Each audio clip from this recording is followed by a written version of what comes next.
डभोल के सोमपुरा गांव में नई सड़क का निर्माण कार्य हाल ही में करवाया गया है, लेकिन बारिश का मौसम शुरू होते ही ये सड़क बह गई है, जिसकी वजह से अब लोग इस मामले में भ्रष्टाचार के आरोप लगाते हुए कई सवाल उठा रहे हैं।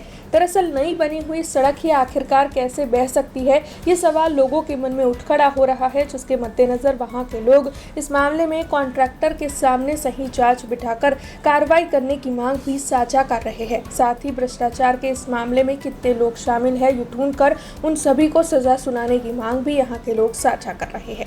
आ रोड वरसादना पाણીથી ધોઈ ગયેલો છે। સોમપુરા બસ સ્ટેન્ડ થી સોમપુરા સુધીનો બસ સ્ટેન્ડ રોડ ધોઈ ગયેલો છે વરસાદથી। આ નારું બી ઊંચું લેવું જોઈએ। 1.5 કિલોમીટરનો રોડ છે સોમપુરાથી બસ સ્ટેન્ડ લગીનો, લગભગ 2 મહિના થયા। અત્યારે પૂરેપૂરી પરિસ્થિતિ ખરાબ થઈ જશે। વરસાદથી પાણી ધોઈ ગયેલો છે। આવા જવાની બહુ તકલીફ છે બધાને। અમારી માંગ એવું છે કે રોડ કમ્પ્લીટ રિપેર થવો જોઈએ। વરસાદના પાણીથી ધોઈ ગયેલો છે, મોટા ખાડા પડી ગયેલા છે, કોઈ જોવા આવતું નહીં। हमसे जुड़े रहने के लिए हमारे YouTube चैनल को सब्सक्राइब करें और नई वीडियो की नोटिफिकेशन के लिए बेल आइकॉन को दबाएं।